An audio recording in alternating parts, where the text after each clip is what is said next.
ناظرین،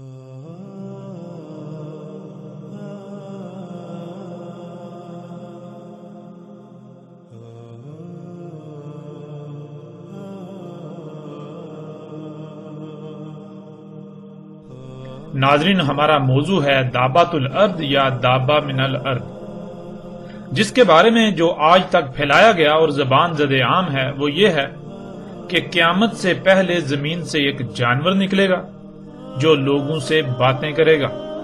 زمین سے جانور کا نکلنا قیامت کی سب سے آخری اور بڑی علامات میں سے ایک ہے، اور یہ جانور سورج کے مغرب سے طلوع ہونے کے بعد نکلے گا۔ جب یہ جانور نکلے گا تو تب توبہ کا دروازہ بند ہو چکا ہوگا، یعنی سورج کا مغرب سے طلوع ہونا توبہ کا دروازہ بند ہونا ہے، اور جب سورج مغرب سے نکل چکا ہوگا اور توبہ کا دروازہ بند ہو چکا ہوگا تو اس کے بعد یہ جانور زمین سے نکلے گا اور لوگوں سے باتیں کرے گا۔ لیکن ناظرین، حقیقت کیا ہے؟ اس پر ہم الحمدللہ اللہ کے فضل سے ہر پہلو سے اور ہر لحاظ سے اس طرح کھول کر بات کریں گے کہ حق روز روشن کی طرح کھل کر واضح ہو جائے۔ اب آتے ہیں اپنے موضوع کی طرف۔ دابۃ الارض یا دابہ من الارض سب سے آخری اور بڑی علامات اور اشراط الساعۃ میں سے ایک ہے۔ علامات الساعۃ کی سب سے آخری علامت عیسیٰ ابن مریم علیہ السلام کی بعثت ہے۔ عیسیٰ ابن مریم علیہ السلام کی موجودگی میں ایک عظیم واقعہ رونما ہوگا جو کہ ایک عظیم عذاب ہوگا، جسے اللہ سبحانہ و تعالی نے قرآن میں القاریہ کہا ہے، جو کہ تاریخ انسان کی مجموعی طور پر 5ویں اور آخری ایٹمی تباہی ہوگی، یعنی عالمی ایٹمی جنگ۔ اس کی تفصیل بھی انشاءاللہ اللہ کے فضل سے آئندہ ایک ساتھ میں آئے گی۔ عیسیٰ ابن مریم علیہ السلام جو کہ علامات الساعۃ الکبریٰ میں سے سب سے آخر پر ہیں، ان سے پہلے دخان ہیں، اور دخان سے پہلے دابۃ الارض، یوں یعنی دابۃ الارض علامات الساعۃ الکبریٰ میں تیسری آخری علامت ہے۔ ناظرین، آگے بڑھنے سے پہلے یہاں کچھ الفاظ کو سمجھنا بہت ضروری ہے، کیونکہ ان الفاظ کے غلط تراجم و معنی ایسے پھیلا دیے گئے کہ نہ صرف وہ اتنے عام ہو گئے کہ زبان زد عام ہو گئے، بلکہ اس وجہ سے حق چھپ گیا، یوں اکثریت حق کو سمجھنے سے محروم ہو گئی۔ ان میں پہلا لفظ ہے الساعۃ۔ ناظرین، قرآن میں مجموعی طور پر 36 مقامات پر 40 بار اس لفظ کا استعمال ہوا ہے۔ یہاں یہ بات ذہن میں رہے، لفظ الساعۃ کی بات ہو رہی ہے، نہ کہ صرف سات کی۔ الساعۃ اور سات میں کیا فرق ہے، اس پر بھی آگے بات ہوگی۔ پہلے اس پر بات کریں گے کہ آج تک اس لفظ کا کیا ترجمہ کیا جاتا رہا۔ ناظرین، آپ قرآن کے جتنے بھی تراجم و تفاسیر ہیں انہیں اٹھا کر دیکھ لیں تو آپ کو تقریباً ہر جگہ پر لفظ الساعۃ کا ترجمہ قیامت ہی ملے گا۔ مثلا کچھ مقامات کو ہم آپ کے سامنے رکھتے ہیں اور پھر فیصلہ آپ خود کیجئے گا کہ قرآن کے ساتھ کتنا بڑا کھلواڑ کیا گیا، کہ کیسے قرآن کو تراجم کی صورت میں بدلا گیا۔ ناظرین، ہم وقت کی قلت اور کم وقت میں موضوع کو مکمل کرنے کی غرض سے مکمل آیات کا ترجمہ بیان نہیں کریں گے، بلکہ ہم آیات میں صرف انہی مقامات کا ترجمہ بیان کریں گے جہاں لفظ الساعۃ کا استعمال ہوا ہے۔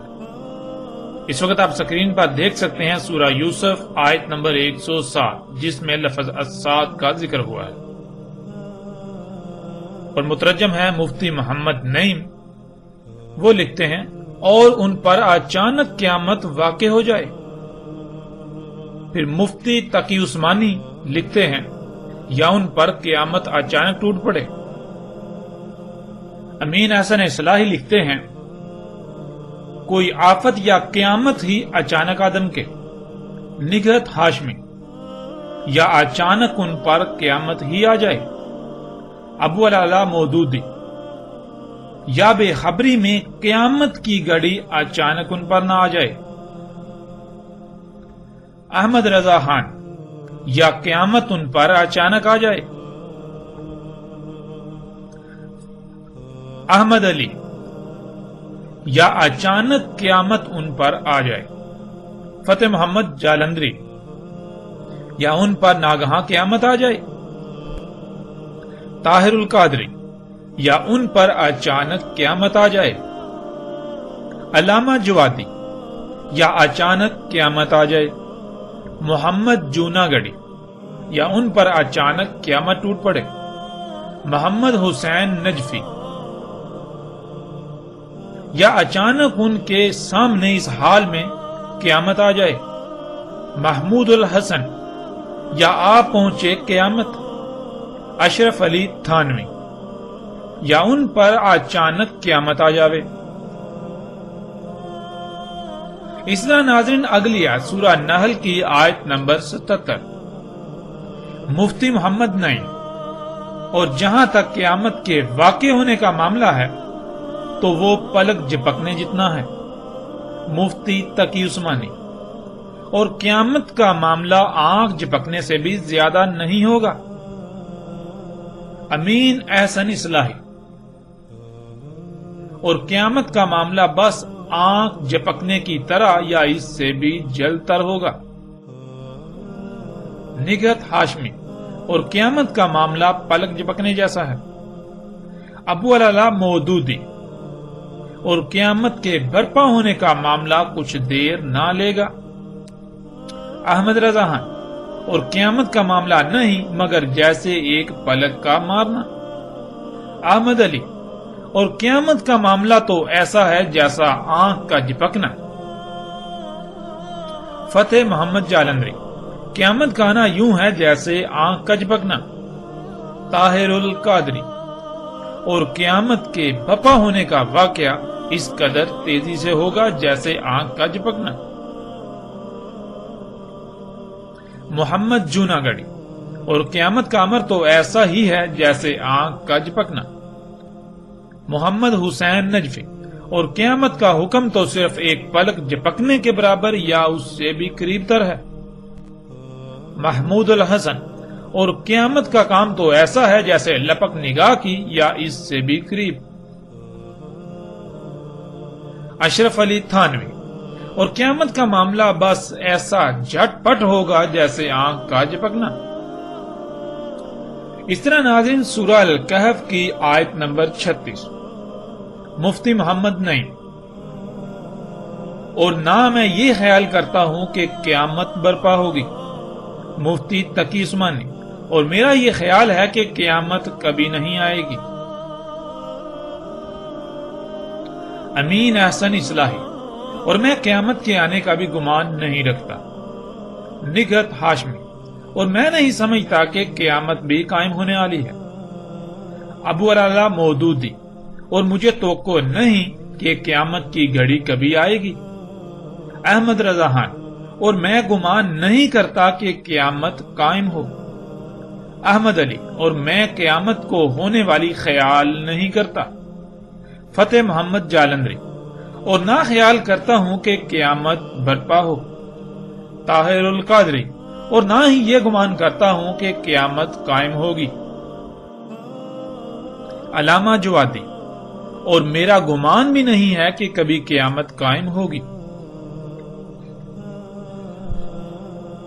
محمد جوناگڑھی، اور نہ میں قیامت کو قائم ہونے والی خیال کرتا ہوں، محمد حسین نجفی، اور میں خیال نہیں کرتا کہ کبھی قیامت برپا ہوگی، محمود الحسن، اور نہیں خیال کرتا ہوں کہ قیامت ہونے والی ہے، اشرف علی تھانوی، اور میں قیامت کو خیال نہیں کرتا کہ آئے گی۔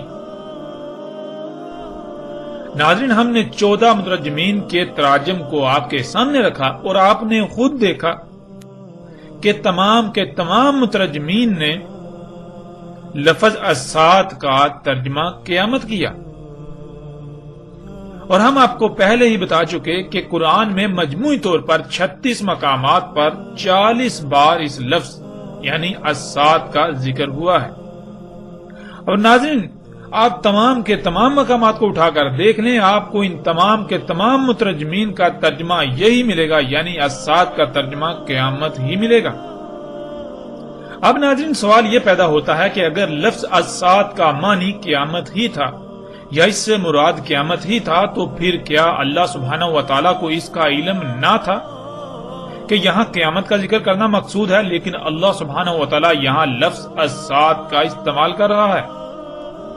اور ناظرین، یہ نقطہ ہم نے آپ کے سامنے اس لیے رکھا کیونکہ آپ یہ جان کر چونک جائیں گے کہ اللہ سبحانہ و تعالیٰ نے قرآن میں لفظ قیامت کا بھی استعمال کیا ہے، بلکہ قیامت پر تو پوری ایک سورۃ القیامہ بھی قرآن میں موجود ہے۔ یعنی اللہ سبحانہ و تعالیٰ نے قرآن میں یہ دونوں الفاظ الگ الگ استعمال کیے، الساعۃ اور القیامہ۔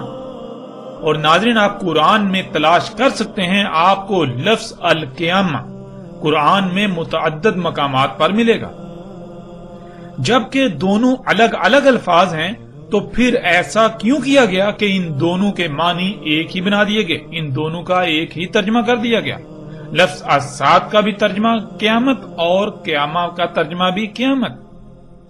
ناظرین، بہت سے لوگوں کے نزدیک یہ ایک معمولی غلطی ہو سکتی ہے، یا پھر وہ یہ بھی سوچ رہے ہوں گے کہ اس سے کیا فرق پڑتا ہے، یہ تو معمولی بات ہے، لیکن وہ یہ نہیں جانتے کہ جسے وہ معمولی سمجھ رہے ہیں وہ معمولی نہیں ہے، بلکہ غیر معمولی حیثیت و اہمیت کی حامل ہے۔ اس کے نقصانات کیا ہیں ہم آپ پر واضح کیے دیتے ہیں۔ سب سے پہلی بات یہ کہ آپ نے قرآن میں یہ تو پڑھا ہوگا کہ اللہ الحکیم ہے، یعنی اللہ کا ایک اسم الحکیم ہے، اور یہ لفظ قرآن میں متعدد مقامات پر آیا ہے۔ حکیم حکمہ سے ہے، اور حکمہ کہتے ہیں فیصلے کو، یعنی کیا، کب، کیوں، کتنا اور کیسے وغیرہ ایسے تمام سوالات کے جوابات کو حکمہ، اور جس کے پاس ان سوالات کے جوابات کا علم ہو وہ حکیم کہلاتا ہے۔ ناظرین، اسے ایک مثال سے سمجھ لیتے ہیں۔ مثلا آپ پلاؤ بنانا چاہتے ہیں، پلاؤ بنانے کے لیے کیا کیا درکار ہے؟ مثلا آگ، برتن، گھی، چاول، گوشت، پیاز، نمک، مرچ، مسالے اور پانی وغیرہ، یہ سب علم کہلاتا ہے۔ اور اب یہ فیصلہ کرنا کہ ان اشیاء کا کب، کیوں، کتنا اور کیسے استعمال کرنا ہے۔ مثلا سب سے پہلے کیا کرنا ہے، یعنی آگ جلانی ہے، کتنی جلانی ہے، اسی طرح کب برتن رکھنا ہے، کتنا گرم کرنا ہے، کیوں گرم کرنا ہے، اسی طرح باقی تمام اشیاء کب، کیوں، کتنی اور کیسے استعمال کرنی ہے کہ بہترین مطلوبہ شے یعنی پلاؤ بن جائے، اسے حکمہ کہتے ہیں۔ اور جس میں یہ صلاحیت موجود ہو اسے حکیم کہتے ہیں۔ ناظرین، یہ جان لینا ضروری ہے کہ اگر کہیں بھی کوئی بھی رد و بدل کیا جائے گا، یعنی کسی شے کا کم یا زیادہ پہلے یا بعد میں استعمال کیا جائے گا تو مطلوبہ نتائج حاصل نہیں ہو سکتے، اس لیے رائے برابر بھی تبدیلی ممکن نہیں ہے۔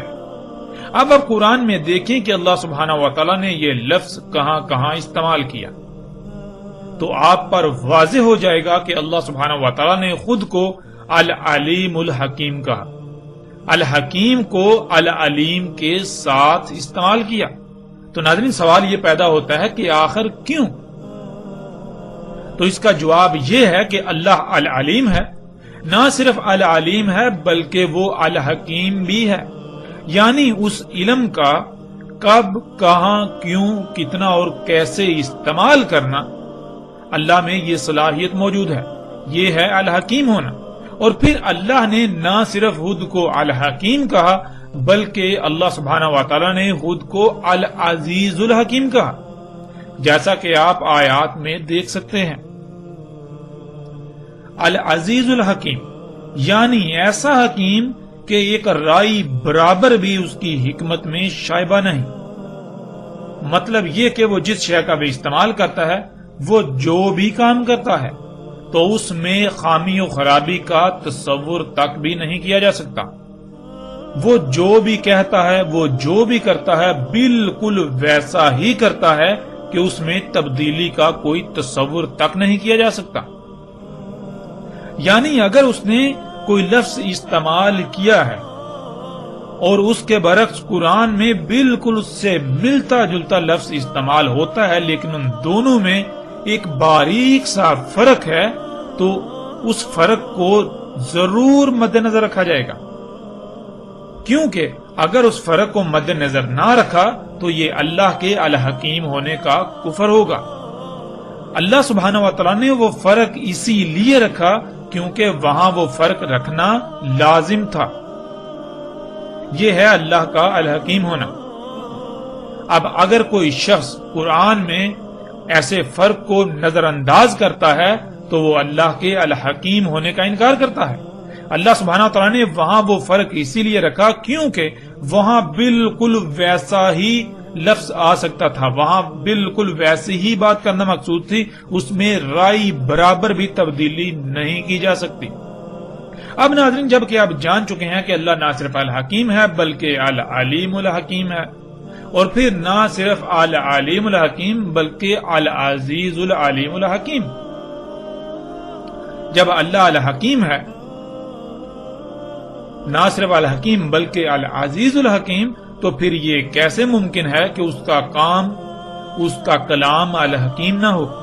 بلا شک و شبہ پھر اللہ سبحانہ و تعالیٰ کا ہر کام حکمت سے بھرپور ہے۔ قرآن اللہ کا کلام ہے تو پھر یہ بھی الحکیم ہے، جیسا کہ آپ قرآن میں ہی دیکھ سکتے ہیں۔ سکرین پر آپ کو آیت نظر آ رہی ہے، سورہ یاسین آیت نمبر 2، والقرآن الحکیم۔ تو ناظرین، اللہ سبحانہ و تعالیٰ نے اسی قرآن میں القرآن کو الحکیم کہا، یعنی القرآن میں جہاں جہاں جو الفاظ بیان کیے، جو آیات آئیں، جو حروف آئے، ان میں رائے برابر بھی تبدیلی نہیں کی جا سکتی۔ اللہ سبحانہ و تعالیٰ نے بالکل ویسے ہی الفاظ استعمال کیے جیسے الفاظ استعمال کرنا مقصود تھے۔ اگر کوئی ان کو نظر انداز کرتا ہے تو وہ نہ صرف اللہ کے الحکیم ہونے کا کفر کرتا ہے، انکار کرتا ہے، بلکہ وہ القرآن کے الحکیم ہونے کا بھی کفر کرتا ہے، انکار کرتا ہے۔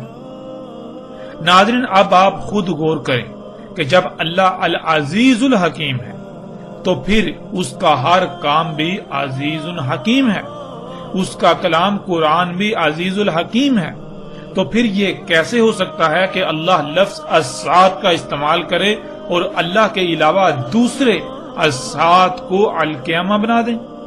یہ کیسے ہو سکتا ہے؟ کیا قرآن الحکیم نہیں؟ کیا اللہ الحکیم نہیں؟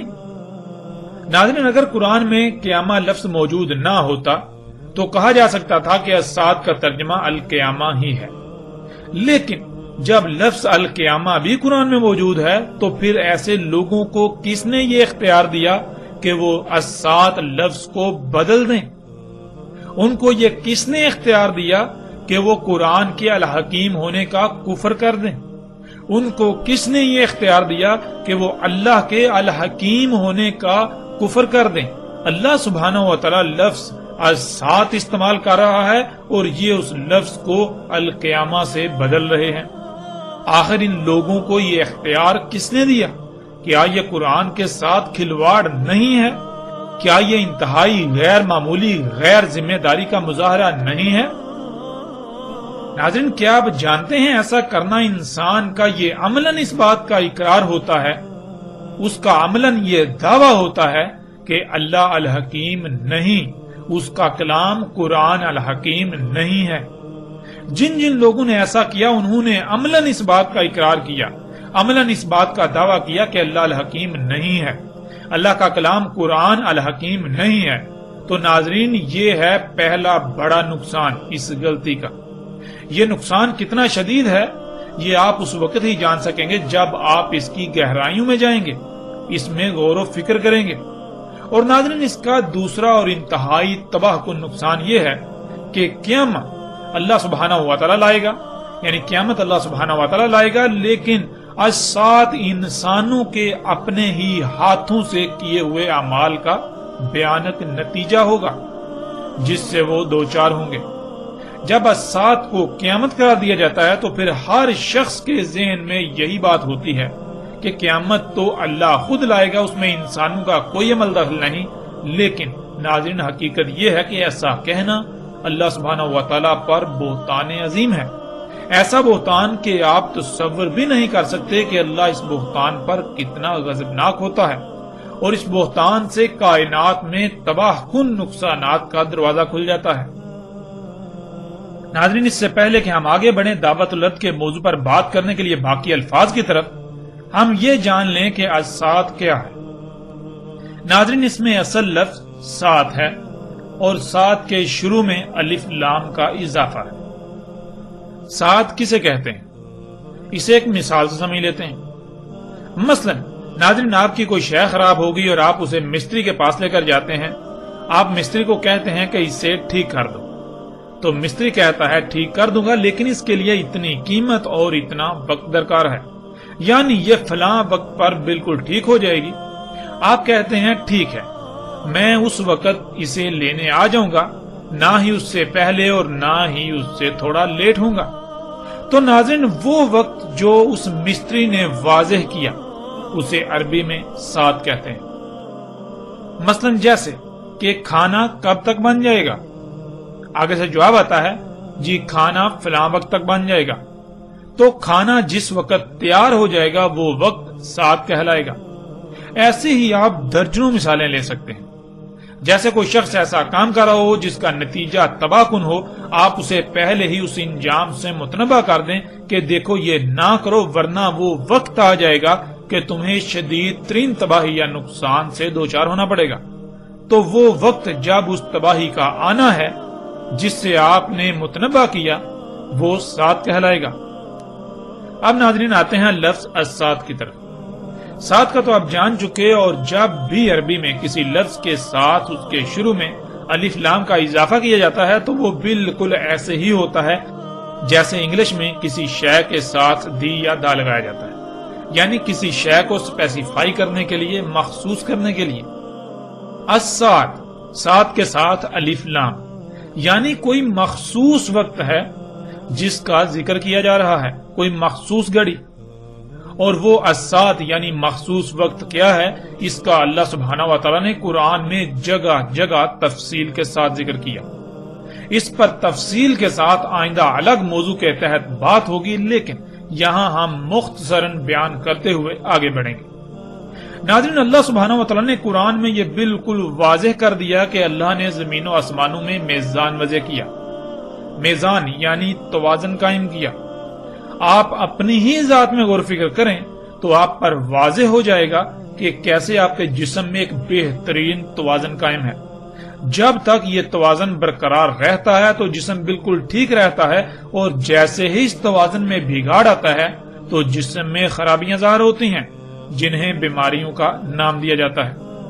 ناظرین، میزان کہتے ہیں جو شے جیسی جیسی درکار ہو بالکل ویسی ہی بنائی جائے، پھر ہر شے کو جو اس کا مقام ہے اس پر ایسے فٹ کر دیا جائے کہ ایک بہترین توازن قائم ہو جائے۔ جب تک وہ توازن برقرار رہے گا تو اس مشین میں کسی بھی قسم کی کوئی خرابی پیدا نہیں ہوگی، وہ بالکل ٹھیک رہے گی۔ اور جیسے ہی اس میں کوئی تبدیلی کی جائے گی تو اس میں قائم توازن بگڑ جائے گا، اس توازن میں بگاڑ پیدا ہوگا جس کا نتیجہ خرابیوں اور بالآخر تباہیوں کی صورت میں ظاہر ہوگا۔ ناظرین، گزشتہ ایک ساتھ میں اس کی وضاحت ہو چکی۔ اللہ سبحانہ و تعالیٰ نے آسمانوں اور زمین کو بالکل ایک مشین کی مانند خلق کیا۔ تمام مخلوقات ایک مشین کے مختلف پرزوں کی مانند ہیں۔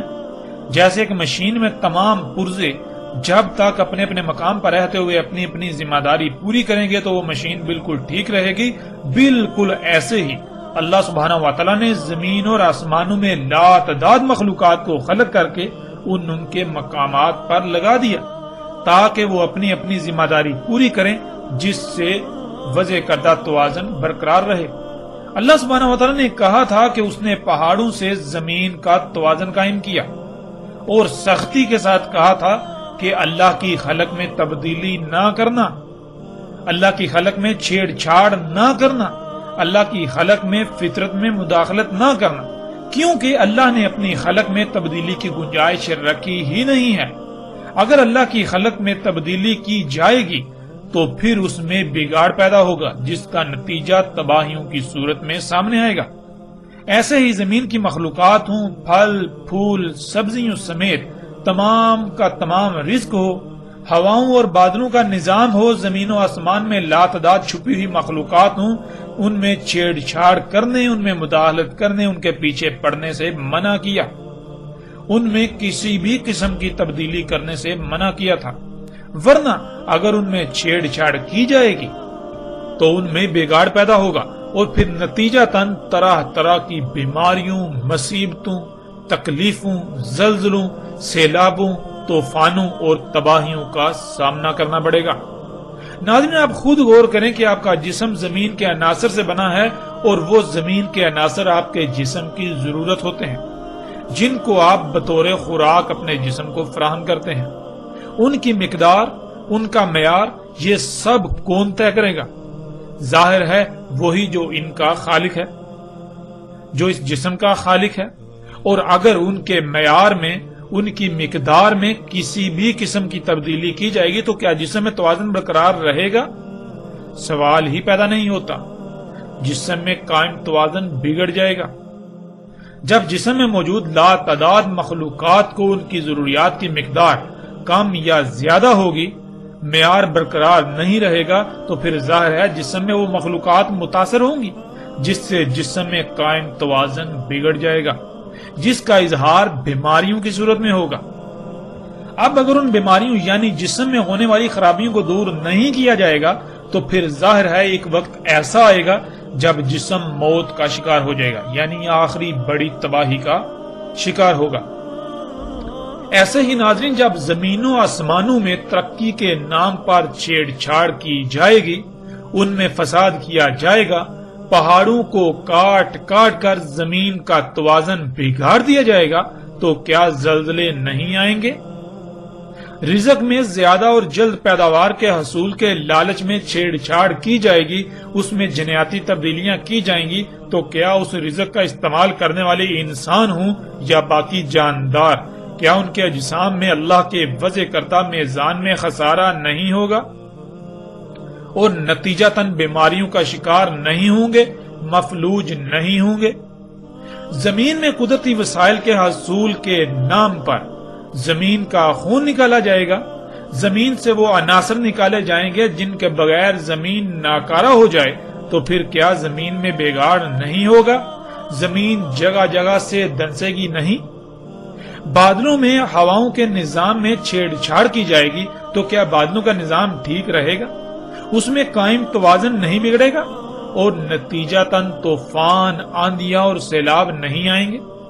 زمین پر ترقی کے نام پر طرح طرح کی گیسوں کا اخراج کیا جائے گا جس سے فضا زہر آلود ہو جائے گی، تو سانس اور جلد کی بیماریوں کے ساتھ ساتھ طرح طرح کی تباہیوں کا سامنا نہیں کرنا پڑے گا؟ کیا زمین پر درجہ حرارت بڑھنا شروع نہیں ہو جائے گا؟ کیا آسمان یعنی زمین کے گرد گیسوں کی 7 تہوں پر مشتمل تہ در تہ حساس ترین حصار متاثر نہیں ہوگا؟ وہ پھٹے گا نہیں؟ ناظرین، یہی سب اللہ سبحانہ و تعالیٰ نے کہا تھا کہ جب تم فطرت میں چھیڑ چھاڑ کرو گے، اللہ کی خلق میں تبدیلیاں کرو گے، تو ان نتائج کا سامنا کرنا پڑے گا۔ اور جیسے جب تک بیماری لا علاج نہیں ہوتی تب تک علاج ممکن ہوتا ہے، اس وقت تک علاج کر لیا جائے تو بیماری سے چھٹکارا مل جاتا ہے، ورنہ اگر وقت ہاتھ سے نکل جائے تو نہ صرف بیماری لا علاج ہو جاتی ہے بلکہ پھر آخری بڑے نتیجے کا سامنا کرنا پڑتا ہے جو جسم کو مکمل طور پر نکارہ بنا دیتا ہے، اور وہ موت ہے۔ بالکل اسی طرح ناظرین، آج آپ اپنی آنکھوں سے دیکھ رہے ہیں انسانوں کے اپنے ہی ہاتھوں سے کیے جانے والے مفسد اعمال، جنہیں وہ ترقی کا نام دیتے ہیں، ان کی وجہ سے دنیا میں طرح طرح کی بیماریاں، مصیبتیں، تکالیف، جنگ و جدل، سیلاب، طوفان، آندیاں، زلزلے، زمین کا جگہ جگہ سے دھنسنا، زمین اور پہاڑوں کا ٹل جانا وغیرہ، کیا یہ سب رک جائے گا؟ نہیں، یہ اب لا علاج ہو چکا۔ اب یہ سب دن بدن بڑھتا ہی چلا جائے گا، یہاں تک کہ عنقریب ایسا زلزلہ آئے گا جو کہ انسانوں پر آخری عظیم ترین تباہی مسلط ہوگی، جس میں ایک بھی انسان نہیں بچے گا۔ اس تباہی کے مسلط ہونے کے وقت کو اللہ سبحانہ و تعالیٰ نے قرآن میں الساعۃ کہا۔ اب ناظرین آپ خود غور کریں کہ کیا الساعۃ قیامت ہے؟ کیا الساعۃ اللہ لائے گا یا پھر انسانوں کے اپنے ہی مفسد اعمال جن کو وہ ترقی کا نام دے رہا ہے، انہی اعمال کا بھیانک نتیجہ ہوگا؟ اور ناظرین قیامت کیا ہے اس کو بھی یہاں مختصراً جان لیں، باقی تفصیل کے ساتھ آئندہ ایک ساتھ میں قیامت کے موضوع کے تحت بات ہوگی۔ ناظرین قرآن میں 70 مقامات پر لفظ القیامہ کا استعمال ہوا ہے، اور تمام مقامات پر آپ پر یہ بات واضح ہو جائے گی کہ قیامت کیا ہے۔ قیامت الساعۃ کے بعد یعنی عظیم زلزلے میں تمام کے تمام انسانوں کے خاتمے کے بعد، جب زمین انسانوں کے اپنے ہی ہاتھوں سے کیے ہوئے مفسد اعمال کے رد عمل کی وجہ سے انتہائی بھیانک ایک صورت اختیار کر چکی ہوگی، انسانوں کے اعمال کے رد عمل جب آنا تھم جائیں گے، تب تمام انسانوں کو دوبارہ زندہ کیا جائے گا اور ان سے ان کے اعمال کی پرسش ہوگی اور بدلے کا سامنا کرنا ہوگا۔ اس سے القیامہ یعنی قیامت کہا گیا۔ اب ناظرین آپ خود غور و فکر کریں اور فیصلہ کریں، الساعۃ اور القیامہ میں کتنا فرق ہے، اور الساعۃ کا ذمہ دار کون ہوگا؟ کس کی وجہ سے الساعۃ آئے گی؟ کیا اللہ الساعۃ کا ذمہ دار ہوگا یا انسان خود اس کا ذمہ دار ہوگا؟ کیا الساعۃ اللہ کی چاہت ہوگی؟ اور القیامہ کیا ہے؟ القیامہ دوبارہ اٹھائے جانے سے لے کر رائی برابر اعمال کا بدلہ دیا جائے گا۔ ناظرین اب سوال یہ پیدا ہوتا ہے کہ کیا انسان ایسا چاہے گا یا پھر القیامہ اللہ کی چاہت ہوگی؟ فیصلہ بالکل آسان ہے، حق آپ کے سامنے ہے۔ اب آپ خود اس بات کا اندازہ لگا سکتے ہیں کہ لفظ الساعۃ کا ترجمہ جب قیامت کیا گیا تو اس کے کتنے عظیم نقصانات ہیں، اور کیا اللہ سبحانہ و تعالیٰ اس کی اجازت دیتا ہے؟ اور پھر جن لوگوں نے آج تک ایسے تراجم کیے، کیا آپ ان سے یہ سوال نہیں کریں گے؟ کیا ان لوگوں کا اتنا عظیم دجل چاک ہونے کے باوجود بھی آپ ان کو اپنا الہ بنائے رہیں گے؟ اس دجل کے چاک ہونے کے باوجود وہ آپ کو فرشتے نظر آئیں گے؟ وہ آپ کو علماء نظر آئیں گے؟ ناظرین جان لیں، اگر اس کے باوجود آپ حق سے اعراض کرتے ہیں اور ایسے لوگوں کے ہی پیچھے چلتے رہیں گے تو عنقریب ایسے انجام سے دوچار ہوں گے کہ اس وقت آپ چاہیں گے کہ کاش ہمیں ایک موقع مل جائے، لیکن تب سوائے پچھتاوے کے کچھ نہیں رہے گا۔ اس لیے اس وقت فیصلہ آپ کے ہاتھ میں ہے، آپ کے پاس وقت ہے، آپ وہ فیصلہ کریں جس میں آپ کے لیے دنیا اور آخرت میں فلاح ہو، فائدہ ہو، پچھتاوے کا سامنا نہ کرنا پڑے۔ ناظرین لفظ الساعۃ کو آپ الحمدللہ جان چکے، اب آتے ہیں ان الفاظ کی طرف، اشراط اور علامات۔ جیسے آپ نے عموماً سنا ہوگا اشراط الساعۃ اور ایسے ہی علامات الساعۃ، اور دونوں کا ترجمہ قیامت کی علامات یا قیامت کی نشانیاں کر دیا جاتا ہے۔ لفظ اشراط یہ جمع کا صیغہ ہے اور اس کا واحد شرط ہے۔ ناظرین شرط کسے کہتے ہیں اسے ایک مثال سے سمجھ لیتے ہیں۔ مثلا پیاس بجھانے کے لیے پانی کا ہونا ضروری ہے، پانی کے بغیر پیاس کا بجھانا ناممکن ہے۔ یعنی شرط کسی بھی عمل یا شے کے پیچھے موجود ایسے عوامل یا مراحل کو کہتے ہیں جس کے بغیر عمل کا وجود ناممکن ہو۔ جیسے دو اس وقت تک نہیں آ سکتا جب تک کہ ایک نہیں آ جاتا، اب ایک نہ صرف دو کے پیچھے اس کے وجود یا عدم کی وجہ ہے، بلکہ جب تک ایک نہیں آ جاتا تب تک دو نہیں آ سکتا۔ بالکل ایسے ہی ناظرین اشراط الساعۃ کہتے ہیں ان امور کو، یعنی ان کاموں کو، ان عوامل کو، ان اعمال کو، ان مراحل کو جن کے بغیر الساعۃ کا آنا ناممکن ہے، کیونکہ نہ صرف وہ الساعۃ سے پہلے ہونا لازم ہے بلکہ انہی کی وجہ سے الساعۃ کا وجود ممکن ہے، یعنی ان کی وجہ سے الساعۃ آئے گی، وہ عظیم زلزلہ آئے گا۔ اب ناظرین آپ کے لیے بالکل آسان ہو چکا اشراط الساعۃ کو جاننا۔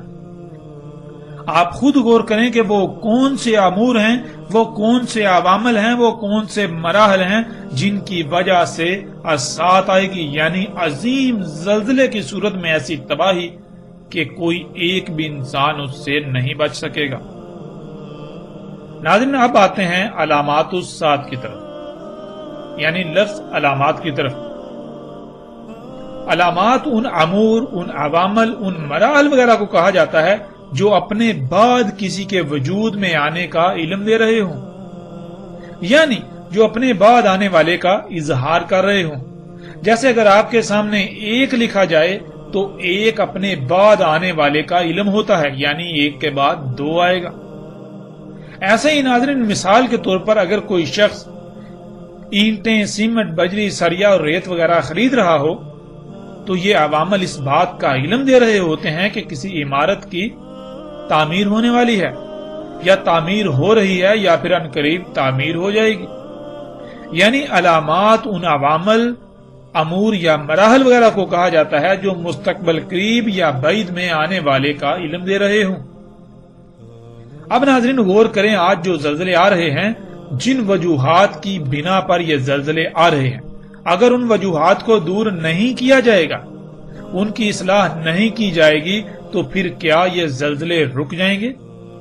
یا پھر یہ قانون فطرت ہے کہ خرابی کو دور نہ کیا جائے تو وہ دن بدن بڑھتی ہی چلی جائے گی، یہاں تک کہ وہ اپنے انجام کو نہ پہنچ جائے۔ جب قانون فطرت یہ ہے تو پھر یہ زلزلے دن بدن بڑھتے ہی چلے جائیں گے۔ آج ان زلزلوں میں درجنوں، سینکڑوں، ہزاروں اور لاکھوں لوگ مر رہے ہیں، تو جیسے جیسے یہ زلزلے بڑھتے چلے جائیں گے تو اموات بھی بڑھتی چلے جائیں گی، یہاں تک کہ بڑھتے بڑھتے اتنا بڑا زلزلہ آئے گا کہ کوئی ایک انسان بھی اس زلزلے میں سے نہیں بچ پائے گا، جسے الساعت کہا گیا۔ تو ناظرین غور کریں، کیا یہ زلزلے علام نہیں ہے الساعت کا؟ یعنی یہ زلزلے عن قریب ایک عظیم زلزلے کا علم ظاہر نہیں کر رہے؟ بالکل کر رہے ہیں، اس وجہ سے انہیں علامات الساعت کہا گیا۔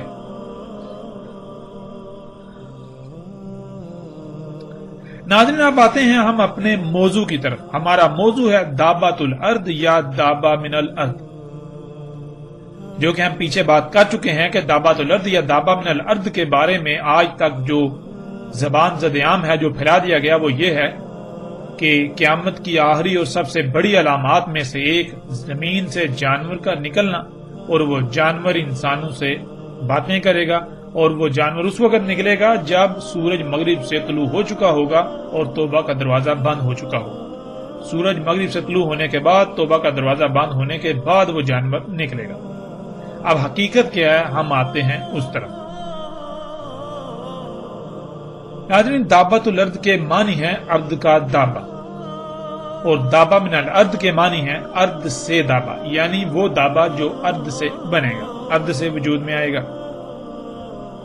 ناظرین پیچھے یہ بتایا گیا ہے کہ دابۃ الارض بڑی اور آخری علامات و شرائط میں سے آخری تیسری نہ صرف علامت ہے بلکہ شرط ہے، یعنی الساعت جن وجوہات کی بنا پر آئے گی ان میں سے ایک بڑی وجہ وہ دابہ ہوگا جو ارض سے بنے گا، اور جب وہ دابہ ظاہر ہوگا تو وہ اس بات کا علم ہوگا کہ اب الساعت بالکل سر پر آ چکی ہے۔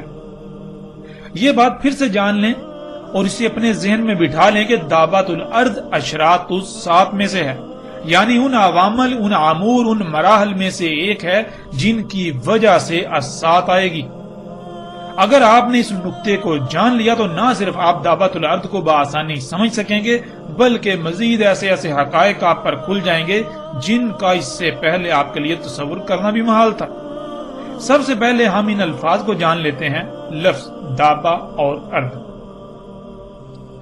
ناظرین دابہ یا الدابہ یہ لفظ بنا ہے داب سے، اور داب عربی میں کہتے ہیں مرحلہ با مرحلہ آگے بڑھنے کو، سفر طے کرنے کو، حرکت کرنے کو۔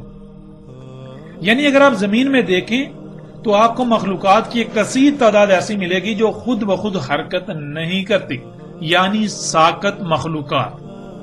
جیسے درخت، پہاڑ، فصلیں، پھل پھول، سمندر، اس طرح آپ کو ایک کثیر تعداد نظر آئے گی۔ اب اس کے برعکس دوسری قسم کی مخلوقات ہیں جو کہ حرکت کرتی ہیں، جیسے کہ تیر کر، رینگ کر، چل کر یا اڑ کر۔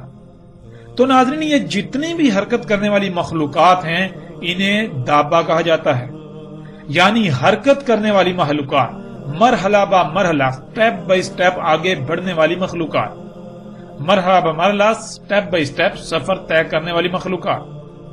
اب آپ جس زاویے سے بھی غور کریں گے تو آپ کو ان میں یہی بات نظر آئے گی، نہ صرف یہ سٹیپ بائی سٹیپ یعنی مرحلہ با مرحلہ سفر کرتی ہیں، حرکت کرتی ہیں، بلکہ یہ بالکل اسی طرح مرحلہ با مرحلہ وجود میں آئی۔ جب زمین مکمل ہوئی تو سب سے آخر میں خلا سے جمے ہوئے پانی کے شہابیوں کی بارش ہوئی۔ ان شہابیوں کے زمین پر آ کر پگھلنے کی وجہ سے پانی وجود میں آیا۔ اس سے پہلے زمین پر خلا سے 3 مراحل میں ایسا مواد آ چکا تھا اور وہ کیمیائی عوامل سے گزر کر اپنے اپنے مقام پر پہنچ چکا تھا، جس کا تعلق زمین پر حیات سے تھا، زمین پر زندگی سے تھا یا زندگی سے ہے۔ یوں زمین پر زندگی سے تعلق رکھنے والے چوتھے اور آخری مرحلے میں زمین کے پانی پر اترنے سے ان کیمیائی عناصر کے ساتھ پانی کا اختلاط ہوا تو پانی میں زندگی وجود میں آئی، یعنی پانی میں کیڑوں کی ابتدا ہوئی۔ وہ مرحلہ با مرحلہ آگے بڑھتی گئیں، یعنی ان میں اضافہ ہوتا چلا گیا، جسے آپ ارتقاء کا نام دے سکتے ہیں۔ یعنی لفظ داب کو جو آسان ترین معنی دیا جا سکتا ہے وہ ہے ارتقاء، اسی سے ہے دابا، یعنی سٹیپ بائی سٹیپ، مرحلہ با مرحلہ آگے بڑھنا۔ یوں پانی میں ان کیڑوں کے وجود میں آنے سے ان سے پانی میں تیرنے والی مخلوقات وجود میں آئیں، پھر ان سے ایسی مخلوقات وجود میں آئیں جو کہ پانی اور خشکی دونوں میں زندہ رہ سکتی ہیں۔ تیرنے والی مخلوقات سے رینگنے والی مخلوقات، رینگنے والی مخلوقات سے چلنے والی مخلوقات اور چلنے والی مخلوقات سے اڑنے والی مخلوقات وجود میں آئیں۔ اس طرح یہ تمام حرکت کرنے والی مخلوقات نہ صرف مرحلہ با مرحلہ حرکت کرتے کرتے آگے بڑھتی ہیں، بلکہ یہ اسی طرح مرحلہ با مرحلہ حرکت کرتے کرتے وجود میں آئیں۔ ناظرین، اس طرح یہ تمام کی تمام حرکت کرنے والی مخلوقات نہ صرف مرحلہ با مرحلہ، سٹیپ بائی سٹیپ حرکت کرتی ہیں، آگے بڑھتی ہیں، سفر کرتی ہیں، بلکہ یہ اسی طرح مرحلہ با مرحلہ حرکت کرتے کرتے وجود میں آئیں۔ اسی طرح ناظرین، ہم دیکھتے ہیں کہ اللہ سبحانہ و تعالیٰ نے قرآن میں دابہ کے بارے میں کیا رہنمائی کی۔ اللہ سبحانہ و تعالیٰ نے قرآن میں دابہ کسے کہا؟ ناظرین، قرآن میں 14 مقامات پر لفظ دابہ کا استعمال ہوا اور اس کی جمع کا صیغہ دواب 4 مقامات پر استعمال ہوا۔ اس کے علاوہ جس سے یہ لفظ بنا یعنی دال، اس کا استعمال بھی 4 مقامات پر ہوا۔ یوں ناظرین، دابہ اور دواب کی صورت میں مجموعی طور پر پورے قرآن میں 22 مقامات پر اس لفظ کا استعمال ہوا۔ ناظرین، ان 22 مقامات کو اگر سامنے رکھا جائے تو بالکل کھل کر واضح ہو جائے گا کہ دابہ کے معنی کیا ہیں۔ بذات خود بشر انسان کو بھی قرآن میں دابہ کہا گیا، کیونکہ بشر بھی حرکت کرنے والی مخلوقات میں سے ایک ہے۔ ناظرین، لفظ دابہ کو سمجھنے کی غرض سے اور موضوع کی طوالت سے بچنے کے لیے ہم چند آیات پر بات کریں گے۔ باقی تمام آیات پر اِنَّا عَلَيْنَا بِيَانَهُ کے تحت قرآن پر آنے والی ایک ساتھ میں اس موضوع پر مکمل تفصیل کے ساتھ بات کریں گے۔